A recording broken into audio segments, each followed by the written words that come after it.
नमस्कार दोस्तों, आज जो हम लाए हैं बिहार सरकार से जो है कि हमारी बात हुई है बिहार सरकार के सचिवालय के उच्च अधिकारियों से। मुख्यमंत्री जी के विशेष सचिव से वार्ता के अनुसार आज जो है कि संविदा नियोजित कर्मियों का जो है कि खास रिपोर्ट जो हमको प्राप्त हुआ है वह रिपोर्ट आपके समक्ष हम प्रस्तुत करेंगे और साथ ही साथ आपको बताएंगे कि किन संविदा कर्मियों के मामले में क्या कार्रवाई हो रही है और वह कार्रवाई कहां तक आगे बढ़ी है और किन संविदा कर्मियों को इस वर्ष, इस माह, इस हफ्ते क्या लाभ प्राप्त होने वाले हैं। सारे डाउट्स क्लियर हुए हैं जो हम आपको बताने जा रहे हैं मुख्यमंत्री के विशेष सचिव के स्तर से प्राप्त आज की यह खास रिपोर्ट। आप जो है कि ज़रूर देखिए और चैनल को सब्सक्राइब, वीडियो को लाइक और ज़्यादा से ज़्यादा शेयर कर दीजिए।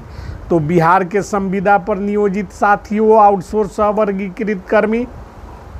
दैनिक कर्मी भाइयों एवं बहनों, आप सभी के लिए इस वक्त का आज का जो है कि ताज़ा खबर हम लेकर आए हैं। दोस्तों, आप सभी को जानकर यह हर्ष होगा कि श्रम संसाधन विभाग के पत्र के आलोक में समान प्रशासन विभाग बिहार सरकार जितने भी आउटसोर्स कर्मी हैं, अवर्गीकृत कर्मी हैं, दैनिक कर्मी हैं, उन तमाम कर्मियों का वेतन 18,330 रुपये मूल मानदेय तय कर दिया है। साथ ही इनकी कर्मचारी भविष्य निधि की राशि भी इनके खाते से कटौती की शुरुआत करने की पूरी कार्य योजना तैयार की गई है। आप सभी को याद होगा कि कुछ माह पूर्व श्रम संसाधन विभाग के प्रधान सचिव डॉक्टर बी राजेंद्र ने सभी प्रमुख अप्रमुख सचिवों को पत्र लिखते हुए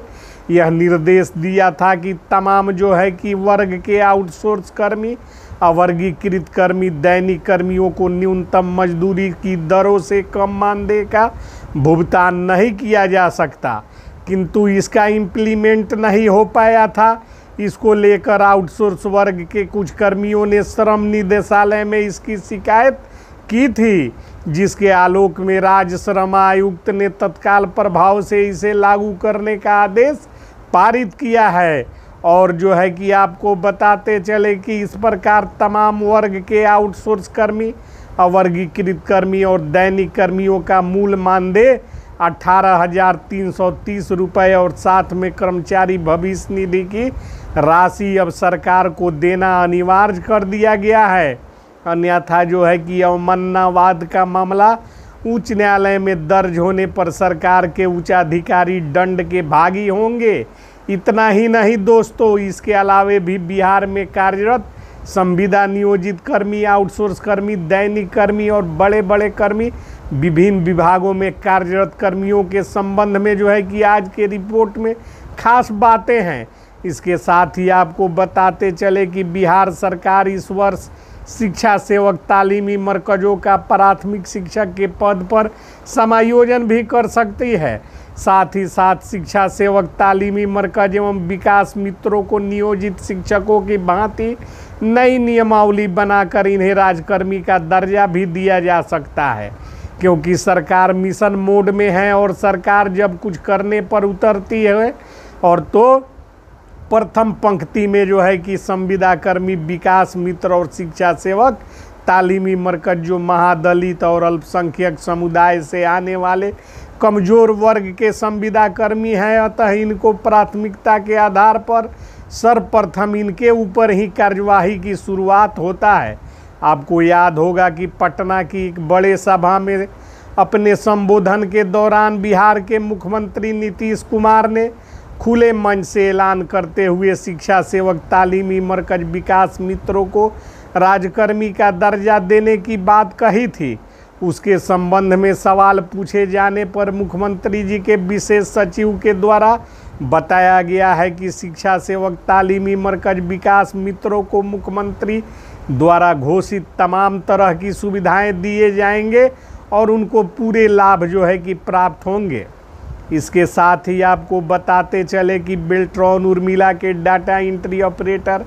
किसान सलाहकार, बीडीएमसी डाटा एंट्री ऑपरेटर, तमाम लोग अपनी सेवा समायोजन हेतु सरकार को ज्ञापन सौंपे हैं, जिस पर अब अग्रेतर कार्यवाही होने की बारी आ गई है और सरकार जो है कि इन तमाम कर्मियों की सेवा 62 वर्ष करते हुए इनको जो है कि तमाम तरह की सुविधाओं को जो है कि इनकी मांगों को पूरा करते हुए सेवा समायोजन की शर्त तय करते हुए इन्हें जो है कि तमाम तरह की लाभ दे सकती है, क्योंकि इस वर्ष यही सारे मुद्दे अहम मुद्दे हैं संविदा कर्मियों से जुड़े हुए।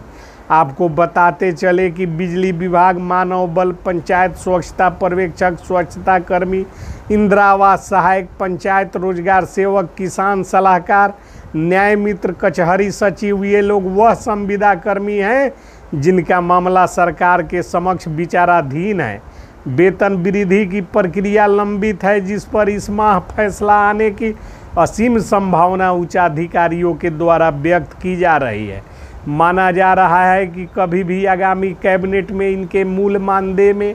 जो है कि वृद्धि करते हुए सरकार इनको जो है कि वेतन वृद्धि का लाभ देगी। प्रखंड व पंचायत से लेकर राज्य मुख्यालय और विभिन्न कार्यालय व विभागों में कार्यरत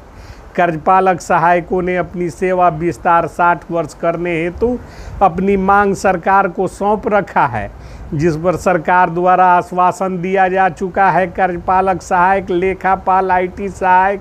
तकनीकी सहायक, तमाम पंचायती राज विभाग में कार्यरत और विभिन्न विभागों में कार्यरत इन कर्मियों की सेवा 60 वर्ष करते हुए इनकी मांगों को पूर्ण किया जाना इस वर्ष, चूँकि सरकार मिशन मोड में है और सरकार के अधिकारी कह रहे हैं, इसलिए विभागीय स्तर पर इन लोगों की सेवा 60 वर्ष करने की प्रबल संभावना व्यक्त की जा रही है। साथ ही साथ पुनः इनके वेतन का पुनर्निरीक्षण करते हुए इनको नई पेंशन योजना से जोड़ते हुए पेंशन, वार्षिक छुट्टी और सरकारी छुट्टी और जो है कि तमाम तरह का भाता का लाभ दिए जाने का नियम बनाने हेतु इनके नियमावलियों में प्रावधान करने की बात उच्चाधिकारी बता रहे हैं। कुल मिलाकर इस वर्ष जो है कि संविदा पर नियोजित कर्मी, आउटसोर्स कर्मी, दैनिक कर्मियों के विभिन्न मामलों में जो है कि फैसले सरकार लेगी।